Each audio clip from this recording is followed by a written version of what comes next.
Hello and welcome to episode 102 of the Wisdom from the Akasha Podcast. My name is Suzie, I'm your host, and I'm an Akashic Records teacher and practitioner. I'm really excited to be offering the Clearing the Witch Wounding class. We start in February, so not long to go. And what I wanted to do today was just to share an episode I made quite some time ago now. It's episode 20. On witch wounding. So what witch wounding is, how you can help yourself if you are someone who suffers from witch wounding. And always remember, witch wounding can be personal, so past life, or it can also be ancestral and also collective. There's lots of layers and there's lots of intricacies to witch wounding, and the Clearing the Witch Wounding class is one of these classes that I'm going to be doing in 2026 around deepening your own personal Akashic Records practice. It is essential if you want to come along to the Clearing the Witch Wounding class in February that you do already have a personal Akashic Records practice. So maybe you've studied level 1 with me, or level 1 with another teacher, or you just have a personal practice. All of those are completely okay, but in that class, I'm not going to be teaching you how to go into your Akashic Records, okay? It's very much a deepening class, and we're going to be using deconstruction and reconstruction processes to not only clear out all the energetic stagnation that has been caused in your light grid because of this witch wounding that's stopping you moving forward authentically, sharing your voice, trusting your intuition. We're also going to be looking at ways to build a much stronger foundation in respect of those things. So your authenticity, your relationship to your power, and of course your relationship to your intuition. So it's a really exciting class. It's going to be the first time that I have held this class. Currently it's on for 4 sessions. It might take more. Don't worry, if you get signed up, you'll get information about the 4 classes. And if we decide when the class is taking place, we need to do an extra session, we will just add it in then. Of course, I hope those of you who want to come along to this class find this episode helpful and it helps you to decide either way.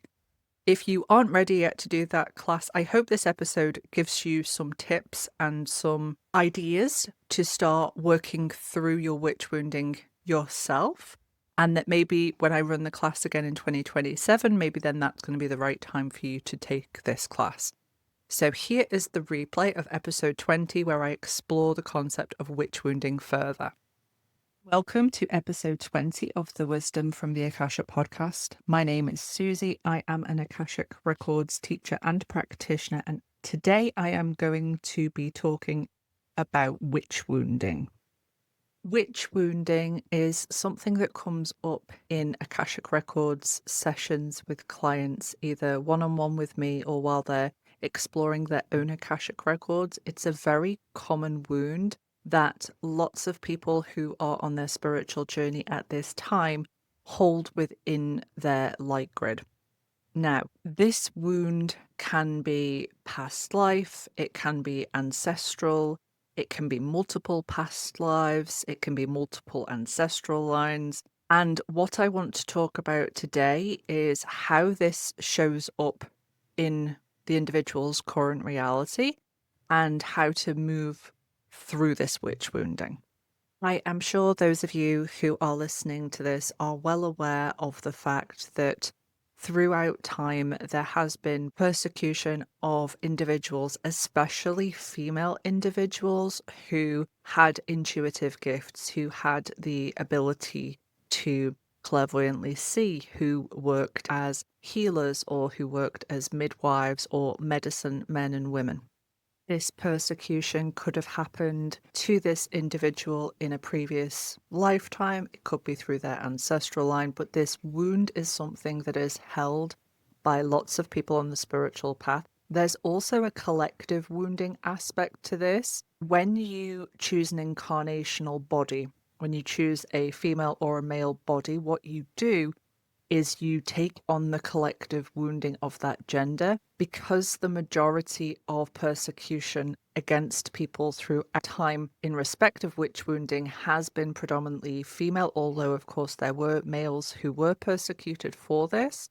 If you're in a female body in this lifetime, then you are going to find that there's going to be an aspect of this collective wounding there, even if you don't have past life or ancestral experience.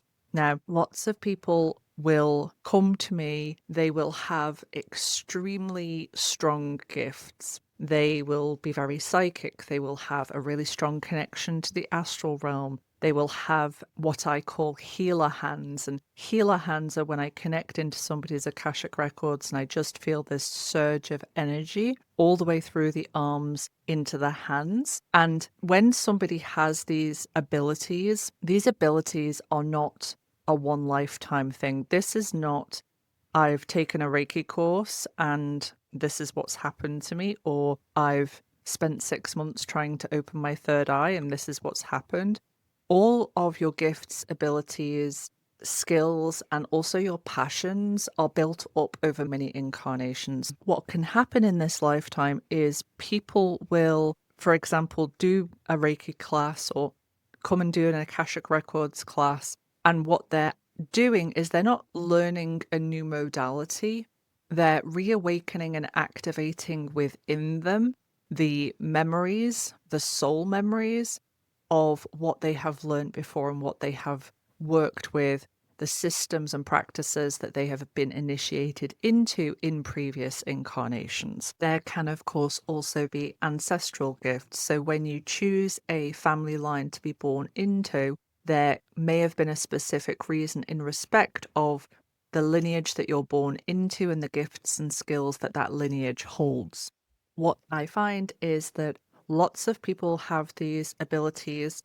They will have an indication that they have certain abilities, but there's this huge fear around actually accessing and using their gifts and abilities to be of service. It doesn't mean that every time there's a little bit of fear or a little bit of resistance in respect of stepping into service, sharing your gifts with the world, that it's to do with witch wounding, but witch wounding absolutely has a massive impact on people. And what people often describe it as is the fear around showing up, around being of service, around utilizing or tapping into their intuitive gifts. It feels really big. So it's not just a case of, I don't want to share that information on social media in case somebody says something mean to me. It's not just that, it's a bigger fear. It's an actual fear of persecution that they feel. And ultimately, if that soul has experienced persecution, often to the points of death in a previous incarnation, or they are carrying that wounding for that ancestral lineage, it's not unreasonable for them to have this fear. What often goes along with this witch wounding when we look in people's Akashic records is jealousy and betrayal. Oftentimes, this is because people are choosing to reincarnate in this current time period with those people who are from those previous incarnations who actually were the ones who were pointing the finger or telling the authorities, whoever that may be, that this person was indeed a witch. And a lot of the time when we look into why that happened, there is a reason of a jealousy. So the person may have been very gifted and been very helpful to the community, and the person who has then pointed the finger has been very jealous of that person. So what they have tried to do is they've tried to essentially get them out of the way so that they can take the credit for being the one who has abilities. This is a very common theme that is coming up. It's a karmic situation that lots of people are working through now with individuals in their life. So not only are people dealing with the fear that arises, that fear of persecution, potentially to the point of death, but also that there is jealousy, judgment, betrayal from people who their soul remembers has done that to them before in a previous incarnation. So there's that healing of that karmic wound is happening as well. This doesn't just show up as this huge emotion and energy of fear or these difficult relationships with people. Oftentimes, what I see in the Akashic records of people is they've actually put a limit, or sometimes it will be an implant, into either their astral or their etheric bodies to limit their abilities. Now, this sounds crazy. Why on earth would a soul want to limit their abilities when they come into this dense physical incarnation? But oftentimes that has been something that they have agreed prior to coming into the incarnation.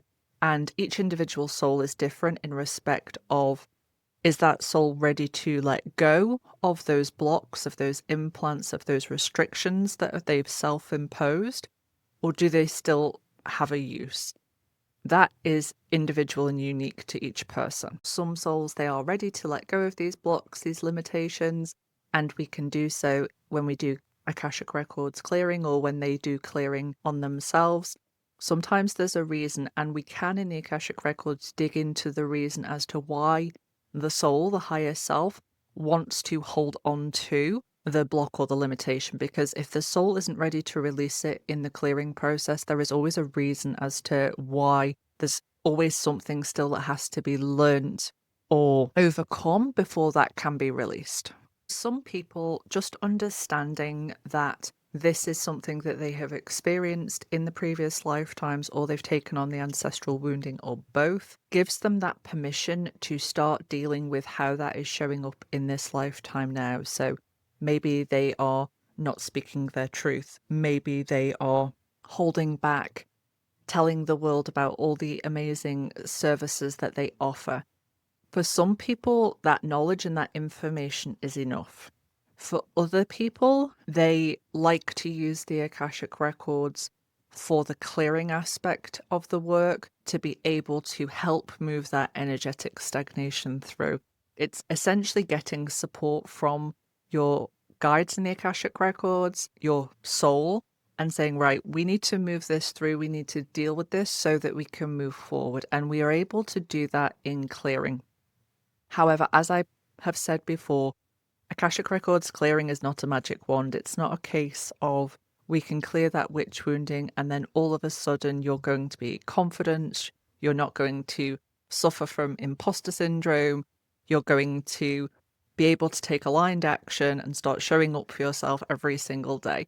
If you have limited yourself because of this underlying witch wounding, there is always an element of self-work that needs to be done in conjunction with the clearing. The clearing can absolutely help. It can move things through. It can move things into closer proximity, essentially, to you for transmutation.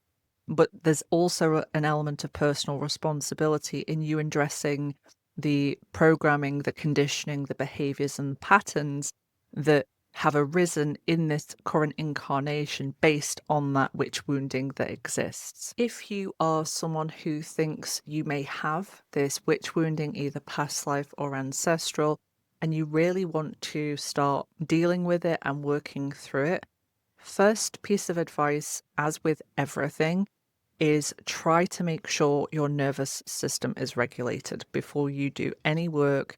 In respect of the higher chakras, you always want to make sure that nervous system is regulated, which in the Akashic terms translates into that your root chakra is balanced. I am going to start sounding like a broken record with you all in respect of how important it is to ensure that the root chakra is balanced and that that nervous system is regulated, but it really is essential in respect of developing anything from a higher chakra perspective. Your root chakra provides your foundations, it provides your connection into earth, and it gives you that support to be able to do other work. Now, of course, fear and the energy of fear is the biggest influencer in respect of the root chakras. You can see how when it comes to dealing with witch wounding specifically, that the first thing to deal with is the fear aspect, because unless you deal with that fear aspect of the witch wounding, you're not going to be able to get that foundation and get those roots stable, and then you're not going to be able to start accessing or utilizing the higher gifts that you have. So addressing the fear is absolutely paramount. Of course, we live in a society at the moment which is extremely fear-based. We have fear narratives and conversations pushed into our energy field all of the time to try and keep us in that vibrational frequency of fear. If you are feeling that you're overwhelmed with the amount of information that there is about what's going on in the world, remember that it's only very recently in human history that we have had access to so much information about what is going on everywhere in the world. If you feel that you need to take a break and you need to really disconnect from outside and external influences to have some time by yourself to be able to start dealing with this, what fears have I got that are coming up? What are actually my fears coming from my internal being in comparison to what fear narratives am I taking on from the external perspective? Then please do give yourself permission to do that.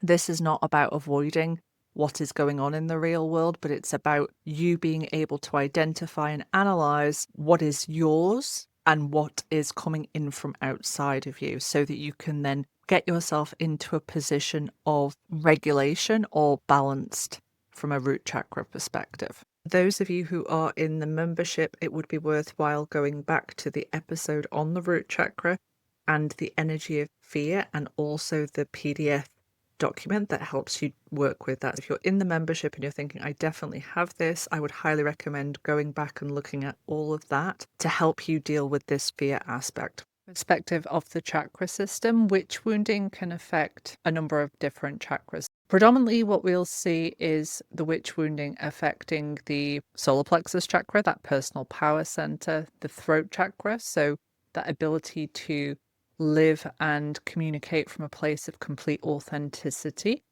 And oftentimes there will also be sacral chakra involvement in respect of emotions that have come up but been repressed because of the fears that come with the witch wounding. There can also be an aspect of wounded internal feminine energy if it has to do with the witch wounding from the collective aspect or from past life trauma in female bodies or from the female ancestral line. There can be a number of different chakras and stagnation at play, and obviously working with each of those individual chakras, but remembering that the chakra system is a system can be very beneficial to help you move through this. The comfort zone is the operating program of the ego. Your ego is going to try everything it possibly can to keep you in that comfort zone at all times. Now, this isn't advice of feel the fear and do it anyway, because sometimes the fear that you're experiencing can feel so big and so overwhelming that you just don't take any steps forward. Rather than trying to shift from this dysregulated fear state into I'll just do everything that my soul desires, taking small steps in the right direction can really help. For example, if you have a spiritual business and you really have a message that you want to share, but you're a little bit hesitant at doing so, you're a little bit fearful in doing so, then rather than just going out there and posting 5 times a day or whatever it is that business gurus are telling you to do today, just take it baby step by baby step. If you're more comfortable with written posts, then make a written post. If you're more comfortable with video posts, then make a video post. Whatever works, but it's pushing yourself to the edge of the comfort zone and a little bit over, but not to the extent that it's going to put you into freeze mode, stop mode, or paralysis completely. What happens when you do this is you're essentially proving to yourself, to your soul, that I can share my opinion, I can share my perspectives, I can share my gifts, and I'm not going to die because I do so. This is what you're trying to do when you're taking these actions that are a little bit outside of the comfort zone, but not so much that it stops you from taking any action. I come into contact with people who are really feeling this pull to be of service, and this is a very normal part of their spiritual journey, and they have this complete soul level desire to be of service to help others, but then there's this other side of them that has this fear coming up, and this is how this witch wounding will often show up. And I'm very much a fan in this respect of baby steps rather than just not taking any aligned action whatsoever. Your pull to service should always be your biggest why. That desire to serve, that desire to help others should always be the biggest why. But if you're having fear and resistance coming up in respect of doing so in whichever format and in whichever way you want to do, rather than just ignoring that fear, taking the time to address that and put yourself into the position of a stabilized nervous system will be really beneficial for you to then start to be able to take those aligned action steps. I say aligned action because that aligned action comes from a place of that desire to serve, that taking higher guidance and higher wisdom from your soul, from your guides, and then actually taking the action, then actually making the podcast, creating the social media post, whatever it is you want to do. That's the aligned action. But you can't receive higher guidance and higher wisdom if you're in the frequency of fear, if you're in this energy, because fear from a level of consciousness perspective, for those of you who are familiar with the levels of consciousness chart, if you're not, I'd highly recommend it. Fear is a 100, and anything below 200 in a levels of consciousness perspective is a state of contraction. When you're in fear, you're not in alignment to your soul. Your soul is expansive. Your soul has no fear whatsoever. Dealing with that fear first has to be an absolute first step, and then taking the aligned action is the next step. Another thing just to note here is that oftentimes the fear and the memories and the emotions of this wounding live in the lower three chakras, so the root chakra, the sacral chakra, and the solar plexus chakra. Oftentimes it's essential, if this fear is coming up, to undertake body-based practices to be able to, first of all, move that fear through that's there, and also to help move any fear that you have repressed, any emotions that you have repressed throughout this incarnation, allow that to come up and to be transmuted. Body-based practices are essential because a lot of the time when you're working with the lower chakra system, the energetic stagnation is stored in the physical body, and it's not something that you can access through the brain, through thinking about things. Body-based practices are very good when you're trying to work with this energy and transmute it, move it through you. As I said earlier, this can also be an ancestral wound, and those ancestral wounds are often stored in those lower three chakras as well. Working with the body and body-based practices can really help you to connect to the level of the ancestral wounding. There's also specific questions that you can ask in your own Akashic Records or with a reader like myself in respect of the ancestral wounding that has occurred, the gifts and skills that the ancestral line has had, and also how you can move through those wounds. I'll probably do a separate episode on ancestral healing from the perspective of the Akashic Records, but please do know that you can always use your Akashic Records to help you dig into these things for yourself in a deeper way. I hope that you have found this episode useful in respect of understanding what witch wounding is. I know I talk about it a lot in my workshops and on my lives, so I just wanted to do an episode that really explains what this is, how this shows up in this lifetime, and how to work with it rather than just trying to ignore it if you feel like it's there. Thank you to everybody who has reached out to tell me that you are enjoying the podcast with podcast episode suggestions. I always appreciate those. I also have some conversations coming up in the podcast with some really interesting friends of mine in the spiritual community about different topics. So they will be coming up over the summer. You won't just have to listen to me. There will also be some conversations with different people who work in different fields. So I'm really excited to be able to have the opportunity to host those conversations with people, and I hope that you're going to enjoy those episodes also. All that is left to be said is have a lovely weekend, stay hydrated if you are somewhere where the sun is shining, and I will see you next week for the next episode.